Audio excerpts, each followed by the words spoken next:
आपण चाष करुवा बैगण बिलाती आउ भेंडी से सबु चाष रे विभिन्न प्रकार पोकर समस्या देखा जाए जहाँकि से मध्यरु कांडबिंधा फलबिंधा ता सहित धलामाछी विभिन्न प्रकार समस्या रे सम्मुखीन आमको करिथांती।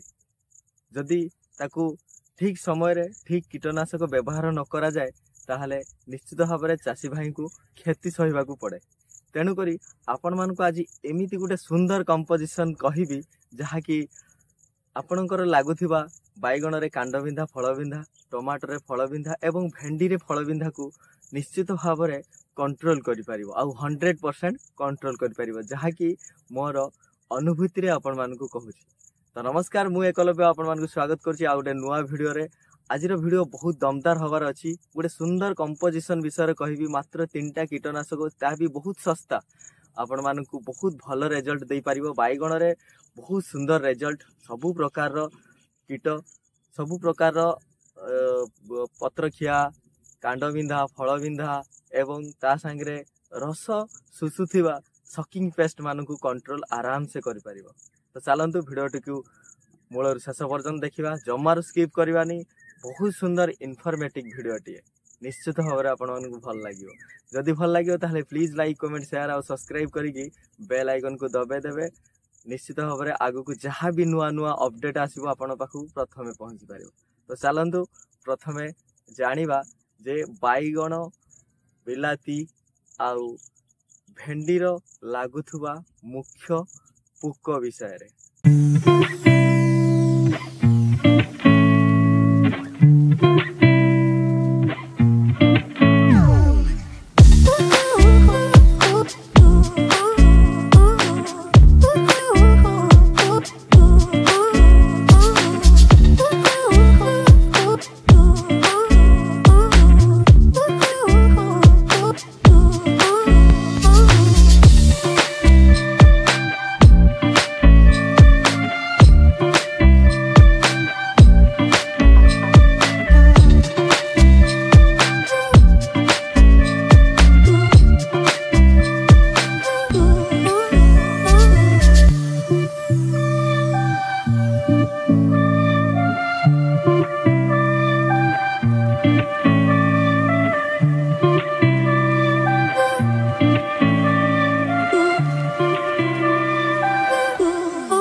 बैगण हो कि बिलाती हो कि भेंडी हो आमको यही तीनोटी फसल बहुत लाभ दे थाए। कहीं ना ये हूँ लॉन्ग टर्म चाष बहुत दिन धरी प्रोडक्शन दे थाए। भेंडी 7 रु 8 मास बैगण 7 रु 8 मास आउ टमाटो भी 7 रु 8 मास प्रोडक्शन दे थाए। से आमको जिते भी चाषी भाई माने चाष करचंदी से मानकू भल लाभ प्रदान करि थाए। अल्प खर्च होई थाए आउ लाभ अधिक होई थाए। जदि सठिक परिमाण रे आमे कीटनाशक जो रासायनिक सार हो कि जैविक सार हो आमे ताकू ट्रीटमेंट रे रखी थाउ तांकू देकी गछ मान को हुष्टपुष्ट करके रखी थाउ आ रोगमुक्त आ पोकमुक्त करी थाउ ताहले निश्चित भाव में आमको मुनाफा मिली थाए। तो चलतु प्रथमे जानिबा जे बाइगण रे मुख्य रोग कौन। मुख्य रोग तार होची झाउला। तो झाउला विषय रे मु आपण मानकू नेक्स्ट वीडियो रे निश्चित भाव में करी झाउला केमिति हबनी तार प्रिवेंटिव कौन करिया पई पड़िबो। तो मु आपण मानकू नेक्स्ट वीडियो रे निश्चित भाव में बतेइबी। किंतु आज मुख्य रूप से आपण मानकू कहिबी जे भेंडी बिलाती और बाइगण रे जो लागुथिबा मूल रोग सॉरी पुक जोटा कि कांड बिंधा और फल बिंधा बेसिकली आमर जो कांड बिंधा और फल बिंधा बाइगण ही आसता है। बहुत सारा सब्सक्राइब भाई मानकर थिला कमेंट कि भाई बाइगण रोग सॉरी पुक बहुत सारा लागुचंती ताहा कंट्रोल करि होनी। तो प्रथमे आपण मानकू रिक्वेस्ट करिवि जे आपण माने टिके जैविक विधि को अपनातु जोटा कि फेरोमोन ट्रैप। तो जदि आपण माने फेरोमोन ट्रैप लगाउचंती एकर पिछा 15 रु 20 पीस ताहले आपण मानकर 70% पुक कंट्रोल हो जिवे। कहीं ना तांकर जो मक्खी अच्छी मादा मक्खी जोटा कि फीमेल फ्लाई जो फीमेल पुकटा जोटा सी अंडा दे पारेनी से सेठी ट्रैप हो जाए। सी मेल मक्खी सांगर कौन सी प्रकार मीटिंग करि पारेनी जो कि तार जो अंडा सी दे पारेनी से बहुत मात्रा रे कंट्रोल हो जाए। तापर आपण मानकू रासायनिक को जीवा पाई पड़िबो। तो आगे फेरोमोन ट्रैप को यूज निश्चित भाव में करंतु। बहुत कम पैसा रे आपण मानकर पुक कंट्रोल हो जिवो। कीटनाशक बहुत कम लागिवो। जदि भी आपण मानकर सेथिरे कंट्रोल हो नाही ताहले आपण मानकू पूरा सस्ता रे तीनोटी कंपोजिशन कहबी जोटा कि कांटेक्ट सहित सिस्टमिक रे आसुची।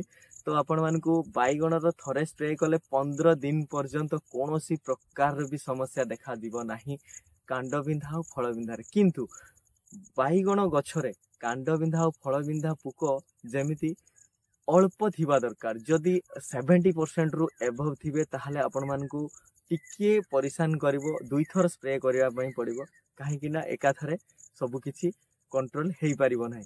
जदि आपण मानकर कांड बिंधा लागिची ताहले गछर पत्र जोठी लागिची कांड को ताकू छिड़ेकी कौन सी दूर जगह को फोपाड़ी दियंतु किंबा माटी तले पुती दियंतु।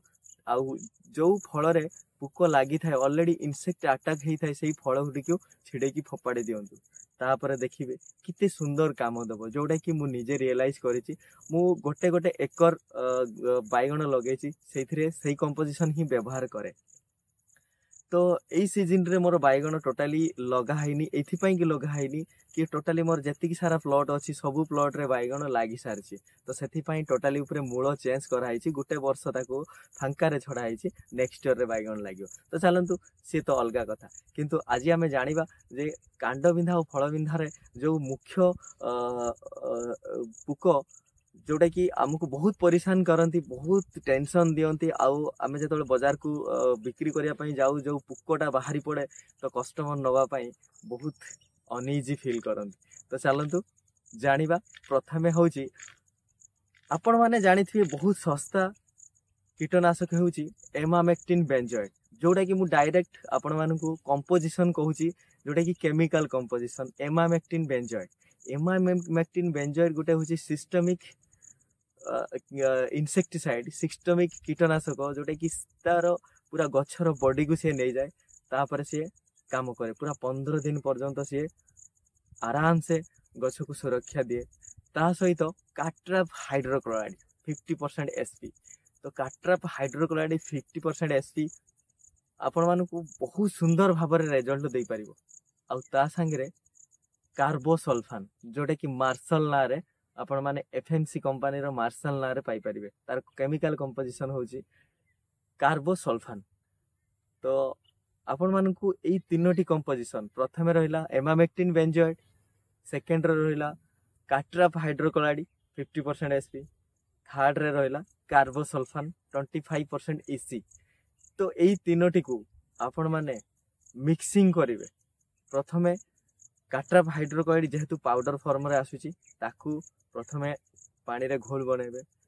ता संगरे ता परे आपण माने जो आसुची हमर एमामेक्टिन बेंजोएट सी भी दानादार फॉर्म रे आसुची तो ताकू भी आपण माने पानी रे मिसेबे। ता परे कार्बोसल्फान को मिसेबे कहीं सी ऑयली फॉर्म रे आसे जदि आपण माने ए सब पानी रो न मिसला परे पाउडर फॉर्म आउ दानादार फॉर्म को जदि न मिसा जाए ताहले सी मिसिबो नाही तेणु करी आगे आकु मिसै साला परे ताकू मिसेबे ता संगे आपण माने स्टिकर किंबा स्प्रेडर देकी आपण माने स्प्रे करिबे।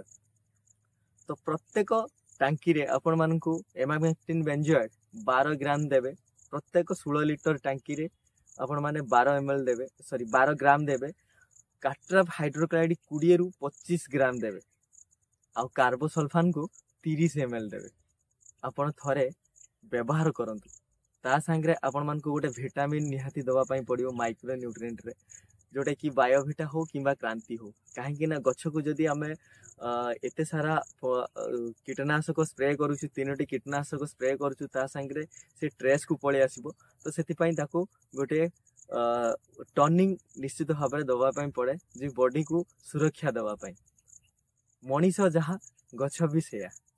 तो आपण माने जत्ते बळे भी व्यवहार करूचंती कीटनाशक सबु बळे देखिबे जदि आपण 2 रु 3टी कंपोजिशन मिसौचंती तो सिस्टमिक फंगिसाइड सिस्टमिक कीटनाशक हो सिस्टमिक फंगिसाइड हो एका संगे डबल मिसांतु नाही तो गोटे सिस्टमिक आ गोटे कांटेक्ट हेले भलो।